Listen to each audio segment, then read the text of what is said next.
शोभेला शेर के सवरिया हो, सवरिया मैया के कर दिहल ह। अरे शोभेला शेर के सवरिया हो, सवरिया मैया के कर दिहल ह। तहाथे शंख शोभे, तहाथे शंख त्रिशूल तलवरिया हो, सवरिया मैया के कर दिहल ह। शोभेला शेर के सवरिया हो, सवरिया मैया के कर दिहल ह। ये भक्त पूछा था अपना माता जी से कि माँ ये हतना अस्त्र शस्त्र ले ली, इनवा के दिले बा, केकरा केकरा सर्वा ले ले बानी।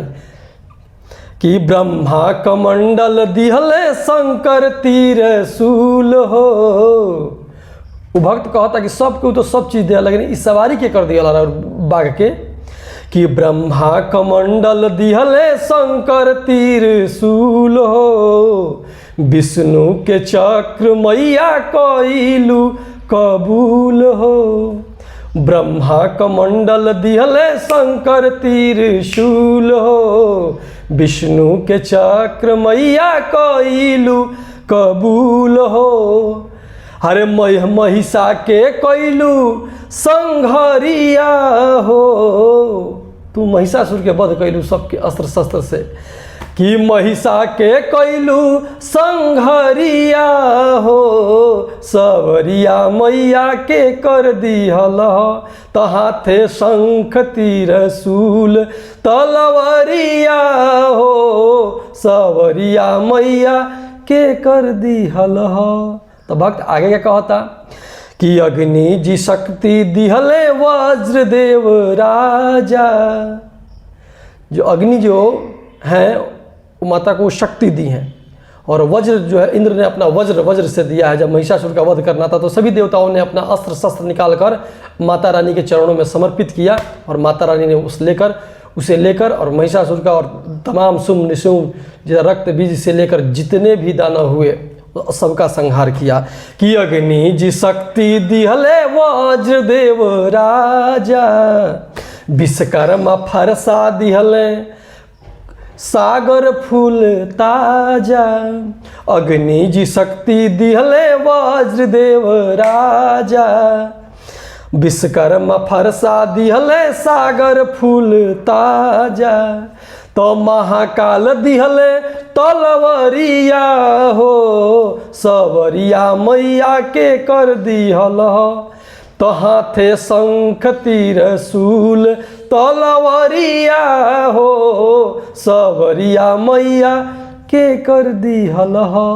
तो अंत में क्या कहता भक्त, कलयुग में कहता कि हे माँ, अरे वह तो वो युग में आकर के महिषासुर रक्त बीज शुंभ निशुंभ जन कितने राक्षसों का रक्त बीज कितने लोगों का वध किया, राक्षसों का वध किया।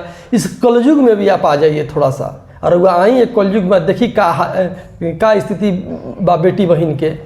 कि कलयुग में रो तारी बेटी गली गली।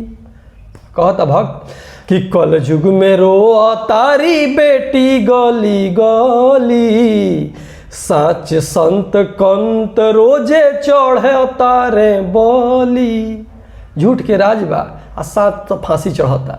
वे कहता कि कलयुग में रोवा तारी बेटी गली गली, साच संत कंत सब चढ़ता रे बली।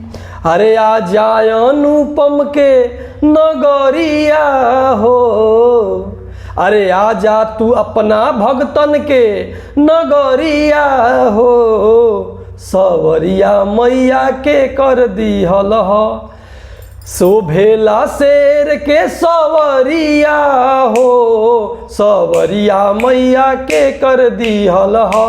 तहाथे शंख शोभे, तहाथे शंख त्रिशूल तलवरिया हो, सवरिया मैया के कर दिहल ह। नमस्कार, जय माता दी। मैं अनुपम अनुराग अपने पेज फौजी की कलम से पर आज इस पावन नवरात्र का जो ये समय चल रहा है उसमें माता रानी का भजन प्रस्तुत किया। आप लोगों को कैसा लगा? अगर अच्छा लगा ये भजन तो आप अपना आशीर्वाद रूपी कमेंट बॉक्स में हमारे कमेंट दीजिएगा और ज़्यादा से ज़्यादा वीडियो को शेयर करें, लाइक करें, लोगों को इन्वाइट करें ताकि इस पेज का परिवार हम लोगों का हो काफ़ी बड़ा हो और हम लोग सभी लोग मिलकर एक नया आनंद ले सकें। तो अगले वीडियो के लिए जय माता दी, हर हर महादेव, जय हिंद, जय बिहार।